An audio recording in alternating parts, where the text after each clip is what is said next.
I've been hitting it off with someone I met in an online server for the past 3 days, so I offered to meet up with her, but the problem is that she's a 5-hour drive away, I'm nervous AF, and our relationship is moving way quicker than the speed limit.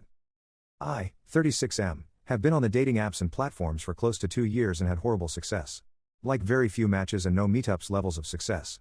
Well, I joined a dating Discord for people that play a specific MMO and this wonderful woman, 32F, messaged me and we've been talking for the past 3 days. But wow, I've never felt sparks like this before. She's actually from the NE but moving to the south, a few hours away from me. But right now she's still fixing up her new house before she moves from the old one. Anyways, she's at the new place doing some painting and a few other odds and ends this week before flying back, but we've just been hitting it off so well I offered to drive over so we can do a meetup now and help her out for a day or two if she really wanted. She agreed, so I'm headed over this Saturday. I'm slightly worried this could be some weird scam, but I don't really have much to be stolen, so it'd be a lot of effort for little gain on her part. But if this is real I also have other concerns. Is this going too fast? I'm also a virgin so I'm already super anxious and the way she's talking. We'll be sharing a bed the one night I sleep over. I don't know brothers, there's a lot going on in such a short amount of time. I need some outside perspective. Edit, after reading the comments, I'll still be going, but I'm only taking myself in close. I'm also a mechanic, so I know how to make my car not crank since that'll be the most expensive thing. And I'll also get a hotel room for myself for the night, and give a friend my location and check in with him at the end of the day. I'll maybe update next week if I'm still alive. Thanks. Update. It wasn't a scam. It actually ended up being a 6-hour drive, but it was so worth it. I barely got 3 hours of sleep the night before the drive as my nerves were a mess, but I got there safely. Messaged her every time I stopped for gas and 10 minutes before arriving. She texted we were going to kiss when I got there, and between the lack of sleep, having only 2 energy drinks and water in my stomach, and the massive amounts of anxiety, I thought I was going to throw up. Finally get there and she comes running up expecting a kiss, and what do? Just a hug. I could feel her entering the embrace expecting the kiss. Ugh, I felt so bad. Then I asked her for a tour of the place and to give me her vision of each room. I didn't hear anything she said because of all the emotions rushing through me. By the time we looped back to the kitchen I just went for it.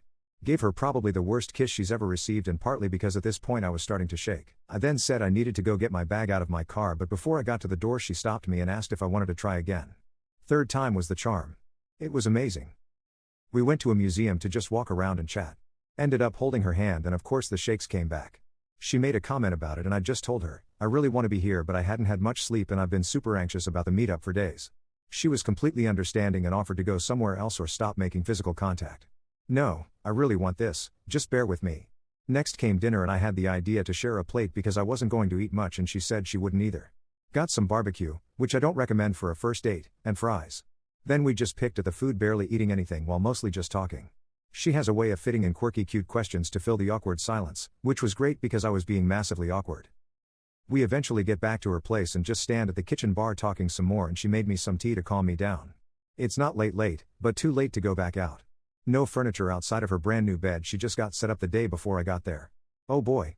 She asks what I want to do next, and I asked what she'd recommend.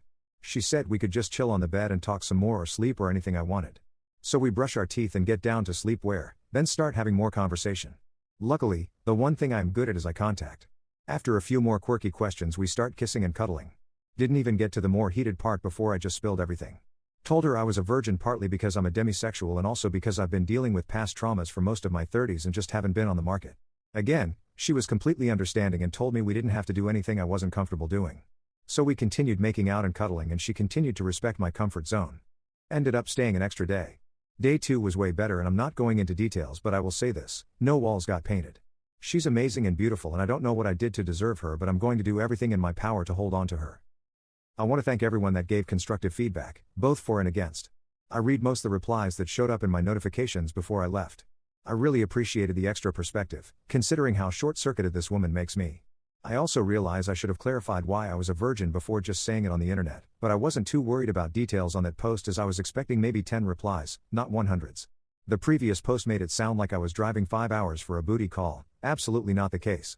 I was driving 5 hours because the conversations we had had up to that point, basically one day's worth, felt like a week's. Advice for anyone in a similar situation, go for it, but be careful. I know the speed of my story seems like a red flag, but everything else was green. I still took some precautions and told people where I was going to be.